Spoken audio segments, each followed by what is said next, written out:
पूरे पंच परमेष्टि भगवान की, भगवान महावीर स्वामी की, अहिंसा परमो धर्म की, परम पूज्य आचार्य गुरुवर श्री विद्यासागर जी महाराज की, परम पूज्य मुनि श्री हरे सागर जी महाराज की, जैन धर्म की।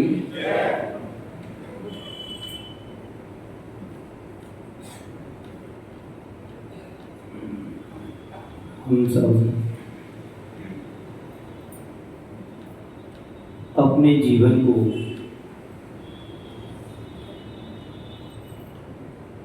सुंदर और अच्छा बनाने का प्रयास कर रहे हैं। कल मैंने आप सबके सामने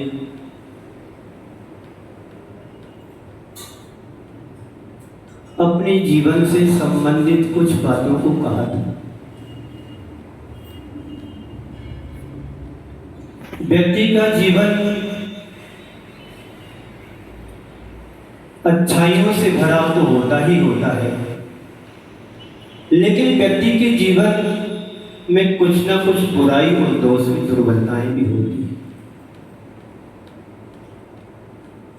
व्यक्ति सब कुछ अच्छा करता है, लेकिन व्यक्ति की नजर उस अच्छाई पर नहीं पहुंचती है। यदि व्यक्ति के अंदर थोड़ी कोई कमी और कमजोरी दिखाई देती है तो दृष्टि हमारी उस पर जरूर पहुंच जाती है। एक चित्रकार था, उस चित्रकार ने बहुत ही सुंदर चित्र बनाया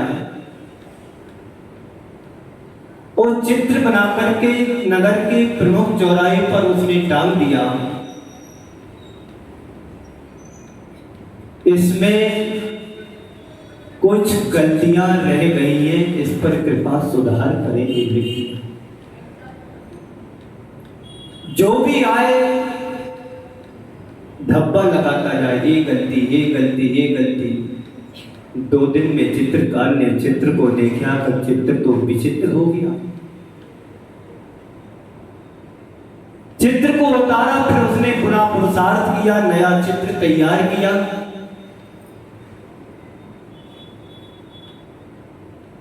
और चित्र को चौराहे पर लगाया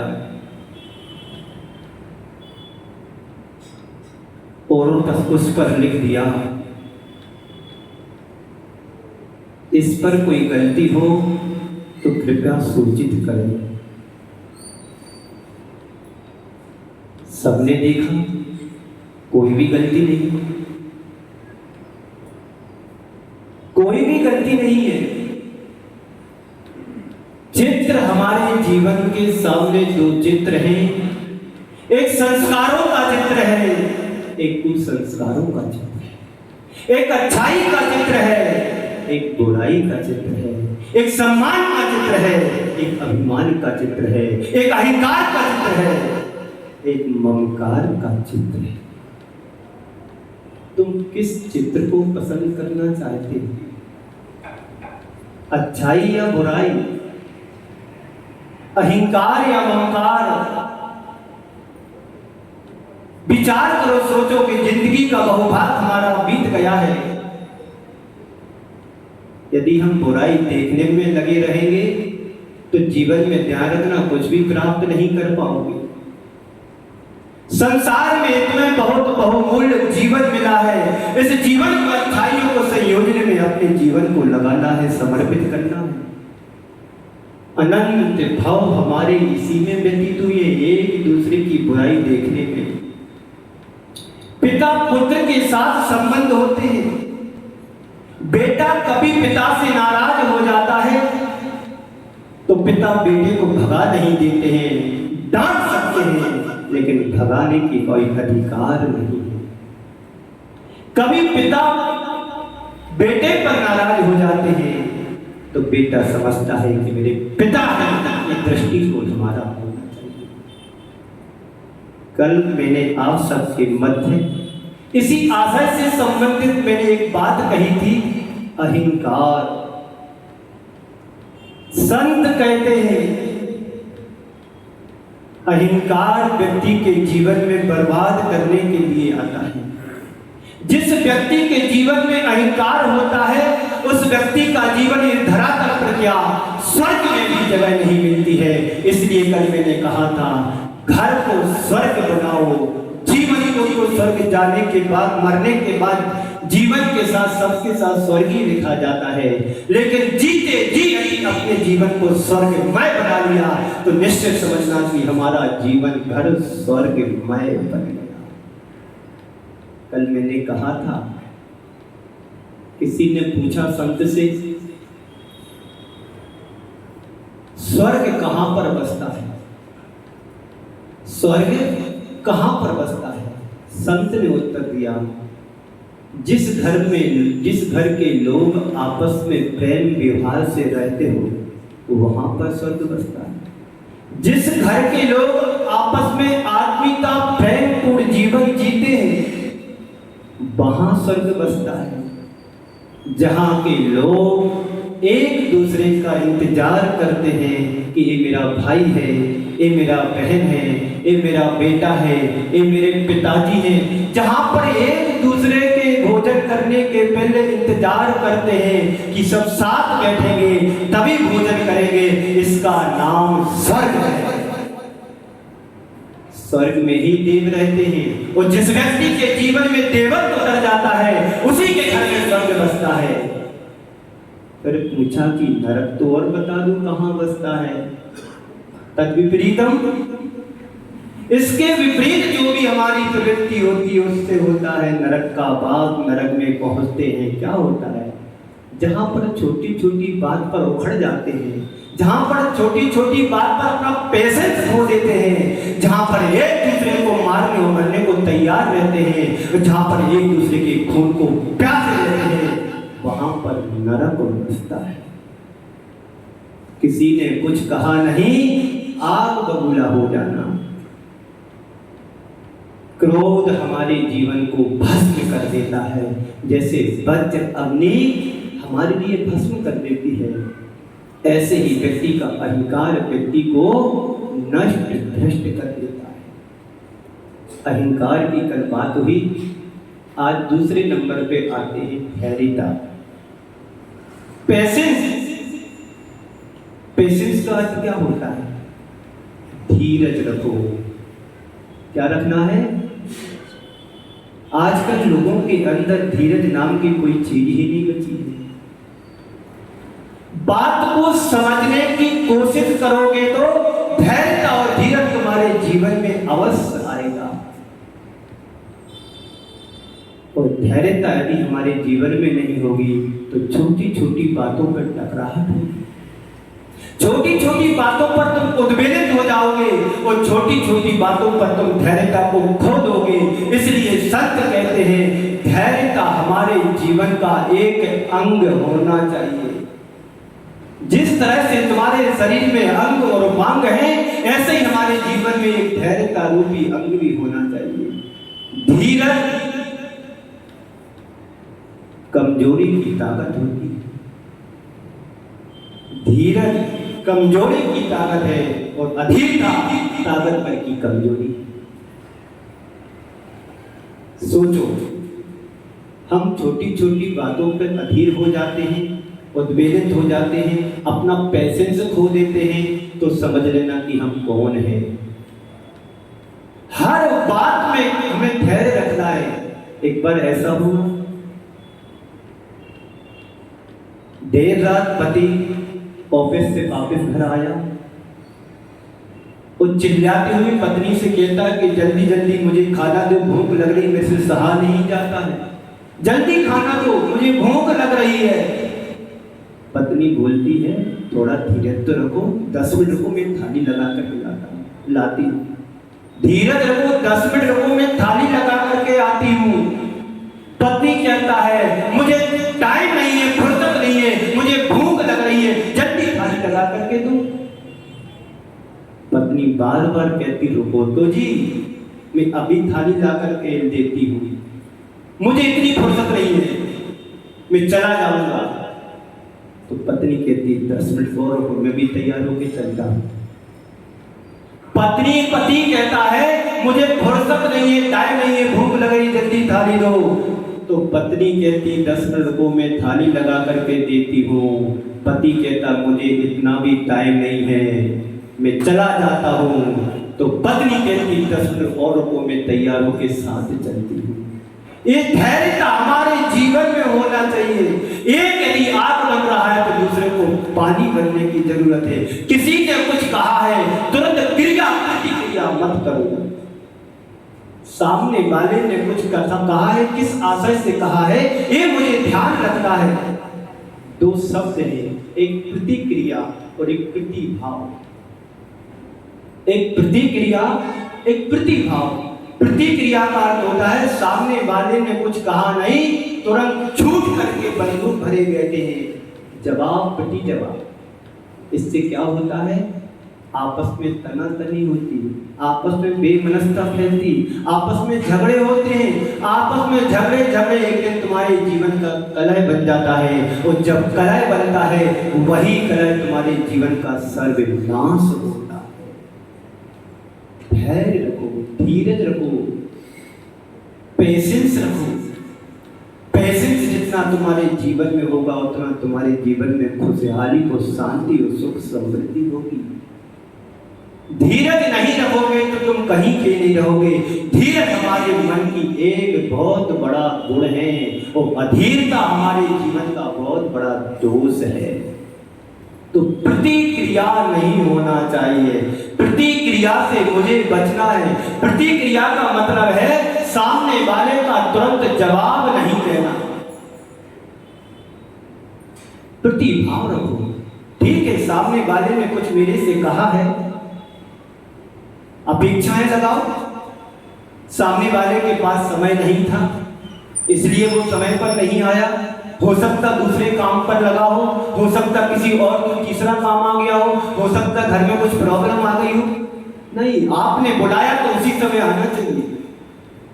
ये तुम्हारे जीवन की अधीरता है। प्रतिभाव होना चाहिए, अधीरता नहीं होना चाहिए। बंधुओं, अधीरता, इम्पेशेंस, मेरी धैर्यता कहां पर है, ये सोचना और विचार करना है। यदि अधीरता हमारे जीवन में रहती है तो अधीर वाला व्यक्ति अपने जीवन से खुद दुखी होता है। सामने वाला तो एक निमित्त बनकर के तुम्हारे सामने पहुंचता है और यदि तुम्हारी धैर्यता खो जाती है तो निश्चित मान करके चलना कि हमारा संसार में सब सर्वनाश होने वाला है। एक बार रिक्शा वाला चला जा रहा था। एक व्यक्ति रिक्शा में बैठ कर के जा रहा था। पहले चित्रहार आता था ना 9 बजे से। रिक्शा वाला थोड़ा धीमे चला रहा था रिक्शा वाला। जो रिक्शे में बैठा था उसने बोला, भाई साहब जी थोड़े तेज चलाइए जी, मेरा चित्रहार निकल जाएगा। ओ रिक्शे वाले भाई साहब जी थोड़ा तेज चलाइए जी, मेरा चित्रहार निकल जाएगा। रिक्शा वाला बोलता है, तो सुनो जी थोड़ा धैर्य रखो, यदि धैर्य नहीं रखोगे तो तुम्हारी और हमारे चित्र पर हार डल जाएगा। तुम्हारा चित्रहार क्या निकलेगा, पर जीवन पर हार डल जाएगा। यदि तुमने अधीरता के साथ काम किया। अधीरता नहीं होना चाहिए, धीरज रखो। आप भजन गाते हैं, तीनों भैया निकल गए, कैसे रखे मन में धीरज। अब तीनों नहीं, चारों निकल गए।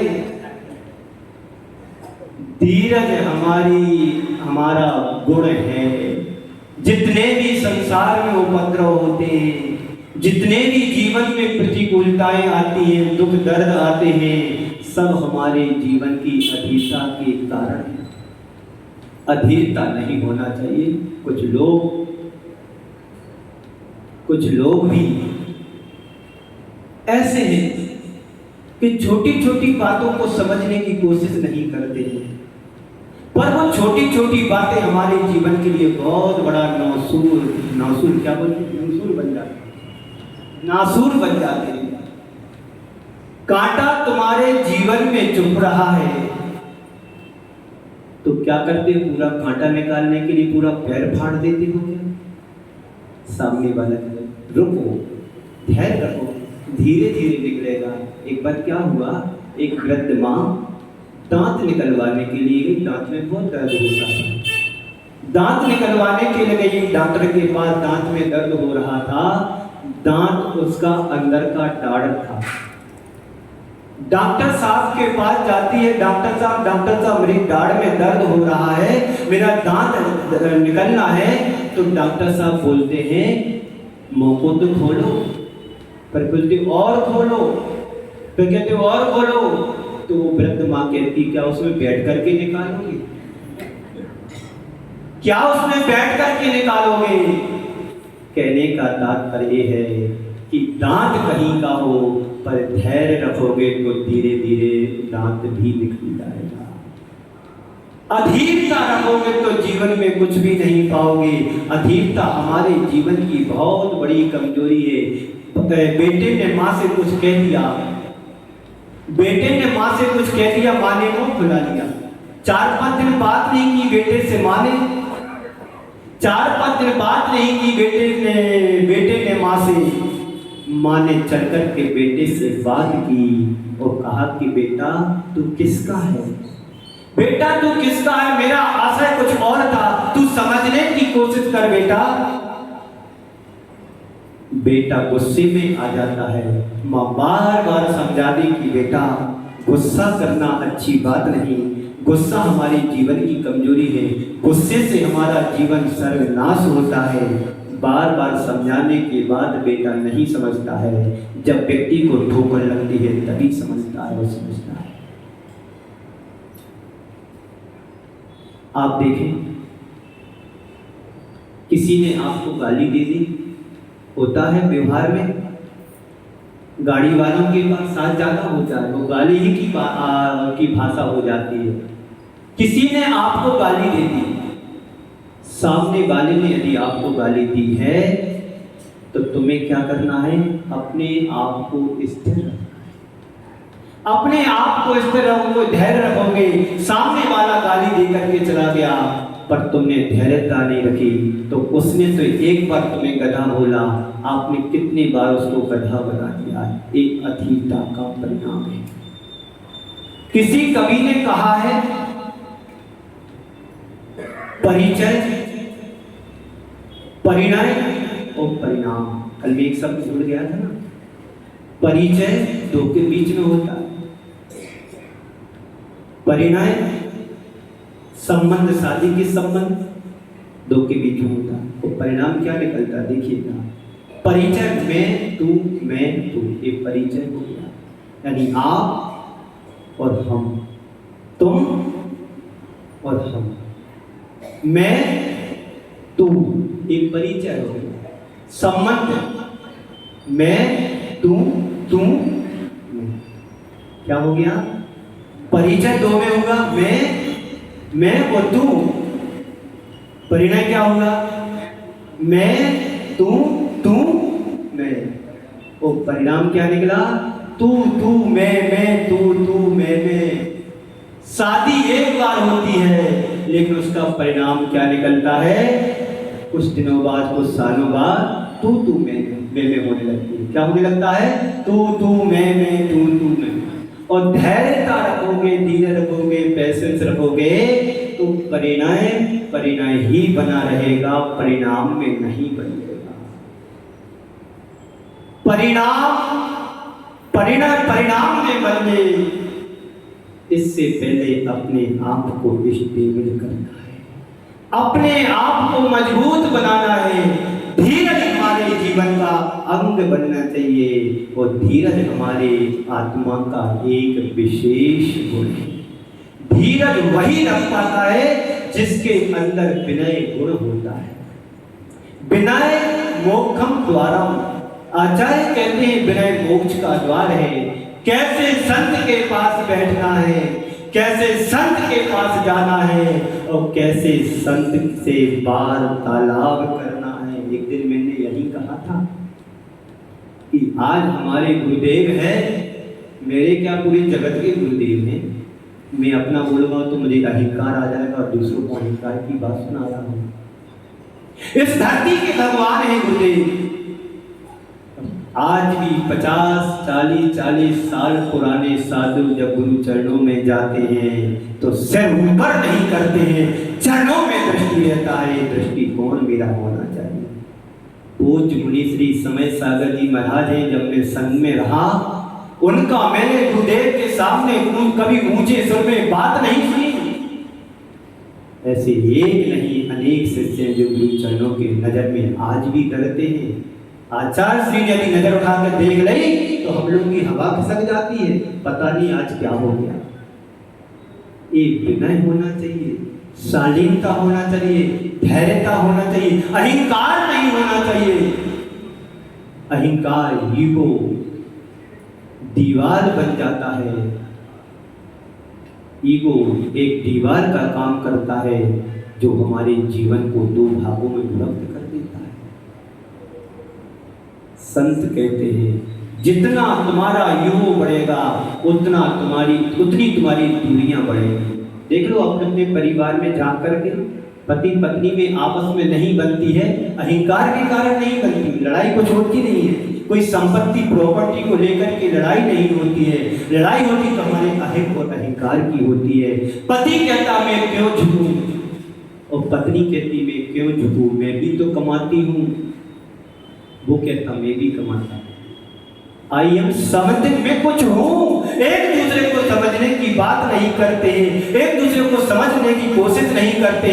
वो कहता है कि मैं बड़ा हूँ, और वो कहती है मैं बड़ा हूँ। यही अहंकार अधीरता का रूप ले लेता है। एक बार एक गांव का लड़का शहर की लड़की से शादी हो जाती है। लड़के की शादी हुई, शादी के बाद पहली बार उसकी पत्नी मायके गई, और वो मायके गई, वो मायके जैसे आज पहुंची कल उसका पति लेने आ गया। अब वो पत्नी के बिना रह नहीं सकता, तो लेने के लिए पहुंच गया। सासू माँ से कहता है कि माँ जी मैं लेने जा रहा हूं, और मेरे को बिल्कुल भी टाइम नहीं है, अभी आया हूं और शाम को जाने वाला हूं, आप तैयारी कर दीजिएगा। तो उसकी सासू माँ कहती देखो जी अभी इसके पापा जी नहीं हैं, और आप बिना सूचना देते हुए आ गए, तो मैं अभी कैसे भेज सकती हूँ। कुछ तैयारियां भी नहीं है, पहली बार मेरी बेटी घर आई है, कुछ तो करना पड़ेगा। और नहीं करेंगे तो आप और आपके परिवार के लोग क्या कहेंगे। नहीं जी मैं तो जाऊंगा तो लेकर के जाऊंगा। ऐसा नहीं होता है, शादी हमने की है, मेरी अब पत्नी हो गई, अब मैं 1 मिनट भी उसको नहीं छोड़ सकता, उसके बिना नहीं रह सकता हूं।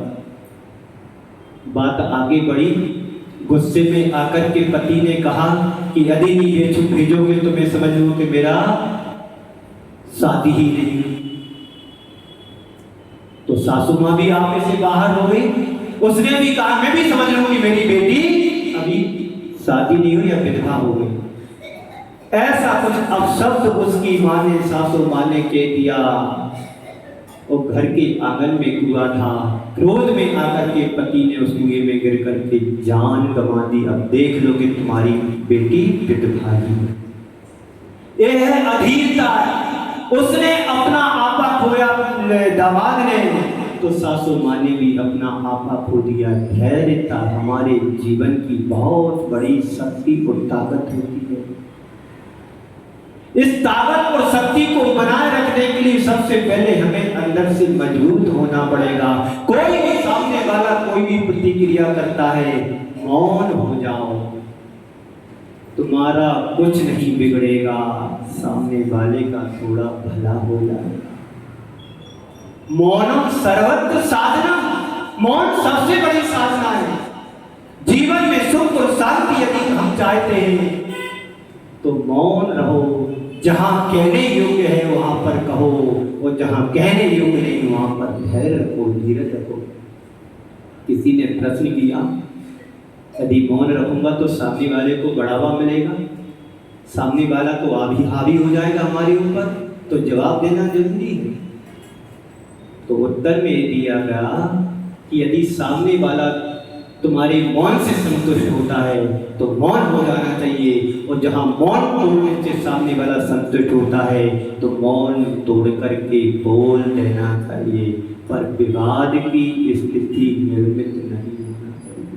ये धैर्य, ये धैर्यता हमारे जीवन की बहुत बड़ी ताकत है। जितने भी महापुरुष हम सबके बीच में हुए हैं, सबके जीवन में धैर्यता रही है।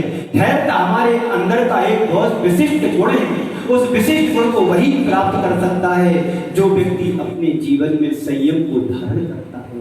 असंयम की कोई परिभाषा नहीं होती है, असंयम की कोई धैर्यता तो होती ही नहीं है। संयम हमारे जीवन में धैर्यता लाता है, व्रत हमारे जीवन में धैर्यता लाता है। कष्ट आया है, धीरज रखो, दुख आया है, सहन करो। पूज्य गुरुदेव कहते हैं, कष्टों को सहो कहो मत, कष्टों को सहो कहो मत। अपने कष्टों के प्रति सहनशील बनो और औरों के कष्टों के प्रति संवेदनशील बनो। ये कब आएगा? जब तुम्हारे अंदर का धीरज मजबूत होगा। और छोटी छोटी बातों में बंदूक भर के बैठो, जो बन रहा होगा वो भी बिगड़ जाएगा। पेशेंस, इम्पेशेंस, हमारे अंदर का पेशेंस होना चाहिए, हमारे अंदर की सहनशीलता होना चाहिए, हमारे अंदर का धैर्य होना चाहिए। धैर्य वाला व्यक्ति ही कांटों में भी बाग खिला सकता है, और अधीरता वाला व्यक्ति फूल को भी कांटों में बदल सकता है, क्योंकि उसकी दृष्टि में यही है। अच्छाई उसको नहीं दिखेगी, उसको अच्छा नहीं दिखेगा। जो चश्मा हमने पहन करके रखा है वो वही दिखेगा। पूज्य मुनि श्री क्षमा सागर कहा करते थे कि संसारी प्राणी बड़ा दोगला है, संसारी प्राणी बड़ा दोगला है। कई प्रकार के चश्मे रखता अपने पास, एक नजर का रखता है, एक पास का रखता है, एक दूर का रखता है, एक धूप का रखता है, एक रूप का रखता है, ना जाने कितने चेहरे को दिन भर में बदलता रहता है। इस संसारी प्राणी के ऊपर भरोसा नहीं करना। चश्मा एक पहनो जिससे तुम्हारी दृष्टि निर्मल हो और दूसरे तुमसे प्रभावित होकर के निर्मलता को प्राप्त करें। धैर्यता रूपी चश्मा रखोगे तो आपसे आपस में कभी खटपट नहीं होगी। जो तनातनी होती है छोटी छोटी बातों के ऊपर, हम चश्मे को ऐसा पहन करके आए हैं कि तुम्हें अच्छाई में भी बुराई दिखती है। संत कहते हैं बुराई में अच्छाई देखने की कोशिश करो, क्योंकि हर व्यक्ति दूध का धुला नहीं होता है। संसार में जितने भी प्राणी हैं सब पानी से नहा करके आते हैं। एक बात अलग है कि राजा के मन में एक बात आ गई कि कल मैं दूध से नहाऊंगा। कहानी सबको पता है, प्रासंगिक सुना देता हूं। राजा के मन में एक भाव आ गया कि मुझे कल दूध से नहाना है। मंत्रीगण ने सब फरमान कर दिया कि कल हमारे प्राण प्रिय राजा दूध से नहाएंगे, सारा कुल दूध से भरा होना चाहिए। एक दूसरे गांव की बात है, यहाँ की बात नहीं है, लखनादौर की बात। कल राजा हमारे प्राण प्रिय राजा दूध से नहाएंगे। ठीक है, मंत्रीगण क्या कर सकता है, फरमान है। राजा को सनक चढ़ गई, अरे पानी तो सब तो पीने नहीं मिले, दूध से नहाएगा। पर राजा के सामने मंत्रीगण कर क्या सकते हैं। ठीक है, आदेश हुआ, डिंडोरी पिटवा दी गई। कल हमारे राजा सुबह 4 बजे दूध से नहाएंगे, कुंड को दूध से भरा होना चाहिए।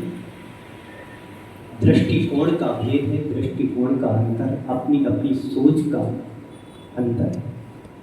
एक व्यक्ति के मन में विचार आया, यदि 1000 लोग एक एक लोटा दूध लेकर के कुंड भरने के लिए सुबह से जाएंगे देर रात, यदि मैं एक लोटे में यदि पानी लेकर के जाऊं तो किसको पता पड़ेगा कि ये दूध डाला कि पानी डाला, अंधेरी रात है, चलो पानी लेकर के चलते हैं। अपनी अपनी सोच की बात है, सोच संक्रमित होती है।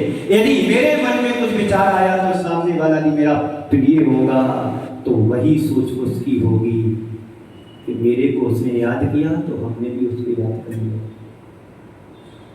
एक व्यक्ति के मन में विचार आया, चलो पानी की जगह एक लोटा दूध लेकर के जाते, कौन देखने वाला है, सब दूध डालेंगे मैं पानी डाल दूंगा। एक के मन में विचार आया, दूध का लोटा लिया, विचार आया, दूध का लोटा अपने घर में रखा, पानी का लोटा लिया, चल दिया कुंड में डाल दिया। जैसे इसके मन में विचार आया, अनेकों के मन में विचार आया कि चलो एक लोटा दूध ना ले जा करके जल ले जाओ, जल से राजा कौन देखने वाला है, दूध और पानी मिल करके तो दूध जैसा दिखता है। एक एक करके सबके मन में विचार आया कि दूध नहीं एक लोटा जल ले चलो, कौन देखने वाला है। सुबह देखते हैं कि दूध की जगह कुंड पानी से भरा है। राजा ने बुला करके मंत्रीगण से कहा कि तू तो कहता था कि दूध से भर के आएगा, दूध भरेगा।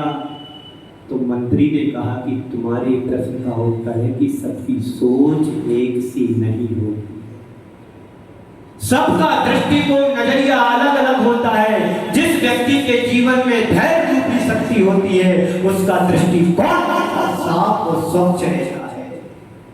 उसको पता है धीरज हमारी बहुत बड़ी ताकत है, आग में भी बाग खिलाने की ताकत रखता है। तो राजा तो समझ गया, पर आप समझे कि नहीं समझे मुझे नहीं पता है। हो सकता 4 महीने में समझ जाओ तो मैं अपना क्या सौभाग्य समझूंगा। पर समझ रहे हैं धीरे धीरे, टाइम लगता है। ट्रेन जब स्टार्ट होती है इंजन धुएं वाला तो 4-6 घंटे पहले से गर्म करना पड़ता, तभी पटरी पर ट्रेन दौड़ती है। अभी तो 4-5 दिन हुए है ना। बात समझ में आ रही ना आप लोगों को? आज जी तो बोलो, बात समझ में आ रही जी? बात समझ में आ रही जी? बात समझ में आ रही जी बाबू जी? ना जी? हाँ जी। घर जाना है जी? हाँ जी। घर जाओ, घर जाने के पहले घर को स्वर्ग बनाओ। घर जाओ, घर को जाने के पहले स्वर्ग बना लो। मरने के बाद तो सब स्वर्गीय लिखा जाता है, पर जीते जीते अपने जीवन को स्वर्गमय बना लो। अहंकार तुम्हारे जीवन में पड़ेगा, घर नरक बनेगा। और जीवन को सरल बनाना चाहते हो तो जीवन में, अपने जीवन में संस्कारों को लाओ। अहंकार और संस्कार। जहां पर अहंकार पलता है वहां पर संस्कार टिक नहीं सकते, और जहां पर संस्कारों की ज्योति जलती है वहां पर अहंकार टिक नहीं सकता है। संत कहते हैं जहां पर सूरज होता है वहां पर अंधकार टिक नहीं सकता है, और जहां अंधकार होता है वहां पर सूरज रह नहीं सकता है। एक बार अंधकार ने परमात्मा से शिकायत की, एक बार अंधकार ने परमात्मा से शिकायत की कि तुम्हारा सूरज मुझे रहने नहीं देता है, तुम्हारा सूरज मुझे रहने नहीं देता है। अच्छा, परमात्मा कहता है ठीक है, मैं अभी सूरज को बुलाता हूं और तुम्हारी मुलाकात कराता हूं कि तुम क्यों हमारे अंधकार को परेशान करते हो। अंधकार कहता है ओ जी, परमात्मा से सुनो जी, सुन रहे हो ना आप लोग, सुन रहे हो ना, जोर से बोलो हाँ जी।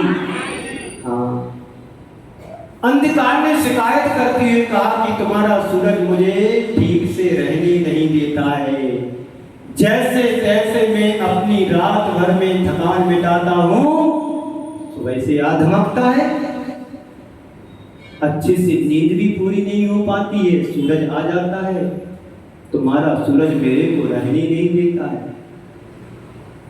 तो परमात्मा कहते मैं अभी अभी सूरज को बुलाता हूं, तू धैर्य रख, धीरज रख, भागना नहीं तो मामला गड़बड़ हो जाएगा। सुनो जी,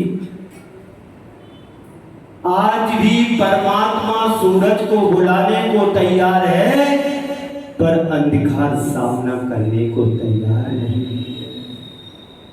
ऐसे ही हमारे जीवन के साथ घटता है, हम सब अंधकार के पुतले बन करके आए हैं और परमात्मा रूपी सूर्य के पुतले बनने के लिए हम आगे नहीं बढ़ रहे।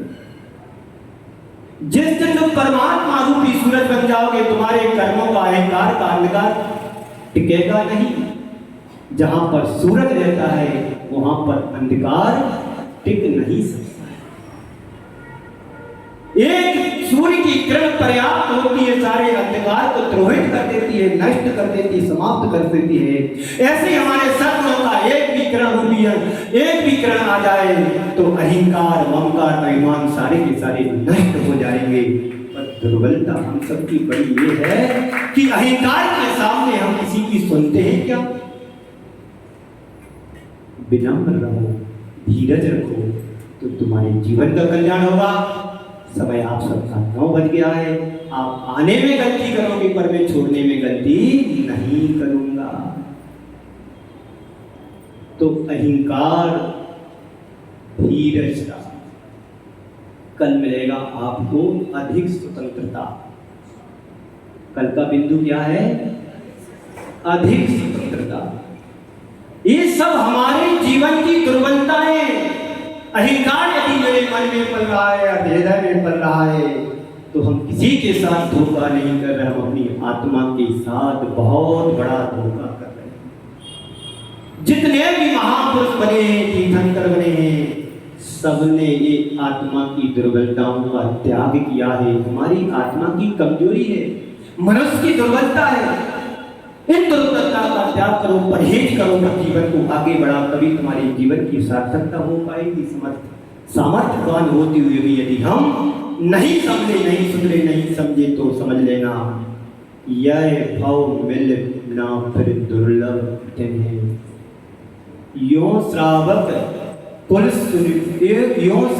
कुल पर्याय सुनियो, यह विधि गए न मिले ज्यों उदति समानी। यह श्रावक कुल पर्याय द्वारा मिलना बहुत मुश्किल है, कठिन है। जैसे हीरा कोई समुद्र में चला जाता है, द्वारा मिलना बड़ा कठिन है, ऐसी मनुष्य पर्याय एक बार मिल गई, द्वारा पाना बहुत कठिन है। इसलिए अहंकार का त्याग होना चाहिए और अधीरता का भी त्याग होना चाहिए। अहंकार के स्थान पर संस्कारों को लाओ, अधीरता के स्थान पर धीरज को लाओ। धैर्यता को लाओ, पेशेंस को लाओ, निश्चित हमारी आत्मा का उद्धार होगा। यदि जीवन में उत्कर्ष को पाना चाहते हैं, निश्चित हम उत्कर्ष को पा सकते हैं यदि जीवन में पेशेंस हो तो। एक दिन में कोई मोक्ष नहीं जाता है, तीर्थंकरों से पूछ लो, अनंत जन्म उनने खपा दिए तब तीर्थंकर बनते हैं। आप सबकी तैयारी तो तीर्थंकर भी बनने लायक नहीं है। तीर्थंकर कौन बनता है? कौन बनता तीर्थंकर? पता है किसी को? समय तो आपका हो रहा है, आपको प्रश्न करना तीर्थंकर कौन बनता है, फिर आपको सही व्याख्या दूंगा। तो इन 4 पंक्तियों के साथ में आप शरीर को विराम देता हूं। हिम पर हक है गलने वालों का, हिम पर हक है गलने वालों का, पथ पर हक है चलने वालों का। हिम पर हक है गलने वालों का, पथ पर हक है चलने वालों का। लौ पर दीपक पर अधिकार है सभी का। दीपक होता ना, मिट्टी का भी होता है और धातु का भी होता है। दीपक कोई सा भी हो पर प्रकाश सबका एक सा होता है। तो हिम पर हक है चलने वालों का, पथ पर हक है, हिम पर हक है गलने वालों का, पथ पर हक है चलने वालों का। दीपक पर अधिकार है सभी का और लौ पर हक होता है जलने वालों का, लौ पर हक होता है जलने वालों का।